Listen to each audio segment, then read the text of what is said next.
Chief Meteorologist Efren Afante. Well, I'll tell you where Andrea is in 5 points, not just 5 points, but from Sumter to Aiken, from Columbia all the way out to Winsboro. This is what it looks like. It looks miserable out there. Whether it's a little rain or a lot of rain, it's still looking very ugly. Now, for what it's worth, the temperatures right now are pretty much in the mid-70s. Yeah, it's cooler, but it's raining, folks, and the rain has been persistent. Now, keep in mind that we still have a flood watch. All of the Midlands now through tonight, through tomorrow afternoon, about 2 o'clock in the afternoon. We still have, from the Weather Prediction Center, a good portion of of the Midlands under a moderate risk. Is the third highest level of flooding rainfall coming down, not flowing through. And this is going to be a persistent issue as we go throughout the night. Many areas right now in the southern portions of the Midlands, from southern Lexington, northern Aiken, all the way across to Clarendon County, radar estimates some areas have already reached 3, approaching 4 inches of rainfall. And keep in mind, this is the rain that's been going on persistent since this morning. We still have the rain that's coming through, and it's coming in waves. And every time a wave comes through, it's pouring down a lot of rainfall. This is what we're going to be expecting. The heavy rainfall is going to continue for a lot of the Midlands until we get about 10, 11 o'clock, and then it starts tapering off. Between midnight and 4, we'll still have the rain.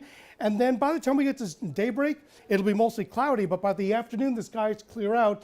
So this is going to be quick moving, but it is going to dump a lot of rainfall. Already on the totals that we have right now, the northern half of the Midlands, anywhere from a 1/4 inch to 1.5 inches, and to the southern portions of the Midlands where they're 2, 3 to 4 inches, we could be expecting some areas up to 3 to 4 more inches of rainfall in the eastern Midlands, but still anybody's game that we can still get at least 2 to 2.5 more inches before the rain is finally done.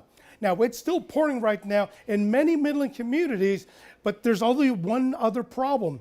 Corey, we're still going to be dealing with winds right through the night. And let's talk about the wind, because we have all this rain in place right now, so the ground is saturated. It's not going to take too much to see some trees fall down, even as we get some of those gusty winds. So the reds and greens right here indicate wind speeds, but I want to really zoom in on Aiken County here, because notice we're starting to see some pink here, and on the corner of your screen you actually see that indicates between 58 and 75 mile-per-hour winds being picked up by radar.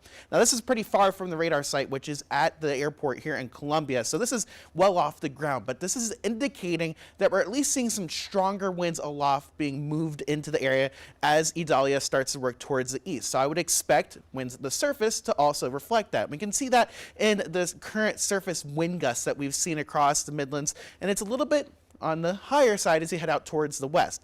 32 mile-per-hour gusts in Aiken, 43 in St. Matthews, 33 in Orangeburg, and 27 in Saluda across the entire state. Notice those darker blues. Those are stronger winds, and those are still in Georgia right now. So we're still working towards at least those tropical storm force wind gusts moving through the viewing area. I think around 7 to 8 p.m. is when we're going to see the bulk of that moving through the region. You can see here on our model, these darker blues indicate gusts of tropical storm force, and that's going to continue through about midnight here, just like the rain, as it continues to push off towards the east. So something we'll be watching there. Could cause a couple power outages across the Midlands. You can see tropical storm warnings out across the area where we do expect those winds. We're going to talk more about the rest of this forecast and what you can expect for the rest of the week also coming up in a little bit, so just stay tuned.